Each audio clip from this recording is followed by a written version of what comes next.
Punta na tayo, yan na.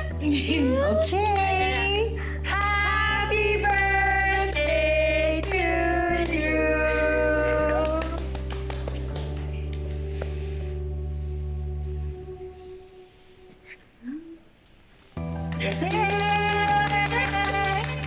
And of course, here's my gift for you, Mookie. Wow! Happy birthday, sweetheart.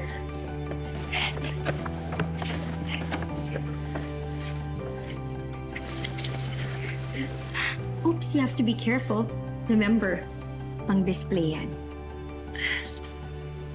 Okay po, Mami. Thank you po, ha. It's so beautiful po. And by the way po, Tita Astrid, thank you so much po for coming, ha. Despite po your busy schedule. Oo naman, ikaw pa ba? Pero Muki, ano yung winish mo para sa birthday mo? Winish ko po na sana po gumaling na po ako tsaka maging normal teenager po ako.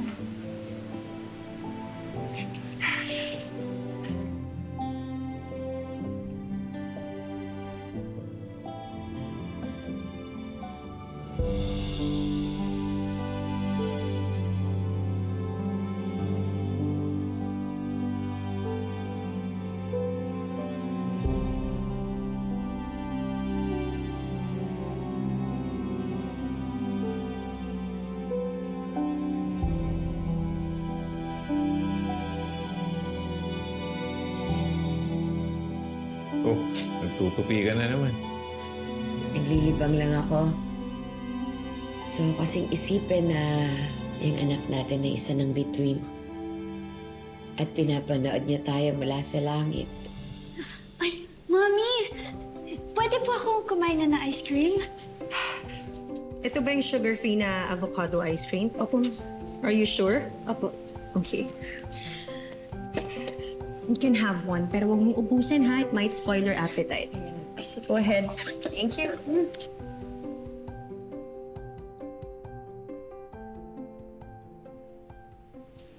Sigurado ka bang hindi pistachio to? Opo, Ma'am. Pistachio to eh! Oo. Stupid na ka ba? May allergy si Mookie sa mga peanuts! Alam mo ba kung anong pwede mangyari sa kanya sa ginawa mo? Ha? Sorry po. Pwedeng sumara yung throat niya at pwede siyang mamatay. Ang tanga-tanga mo talaga? Umalis ka sa harapan ko. Alis! Bobo! Flor! Kunin mo yung gamot! Bilis! Okay ka lang ba? Can you breathe? Are you okay? Bilisan mo! Mama, bilisan na po! Sandali lang, anak. Ito na po, ma'am. Please, may mama. Open.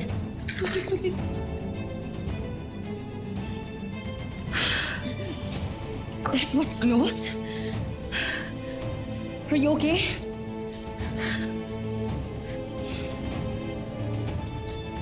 It's okay. You're gonna be fine. That was a close call. Kung hindi ko pa napansin na merong pistachio nuts yung ice cream mo, then you could have died. But don't worry. Pinalayas ko na yung katulong na yun. Kawawa naman po si Ate Jenny. Well, that's what she gets for being so stupid. Ilang beses ko nang sinabi sa kanya kung ano ang mga bawal mong kainin, and yet, yun pa rin yung binili niya. I cannot let this happen again. Not with your condition. Sige na, anak. Magpahinga ka na. Pero, Mami, paano po yung birthday party ko? It's over. Pinauwi ko na yung tita mo. Pero, Mami... Mookie, please. Huwag ka nang makulit. Umpisa pa lang, ayoko na talagang ituloy itong party mo. Dahil may gut feel ako na baka may mangyari sa'yong masama, and true enough, this is what happens to you. Kaya dapat talaga nakinig na ako sa intuition ko. So sige na, magpahinga ka na, okay? Get some rest.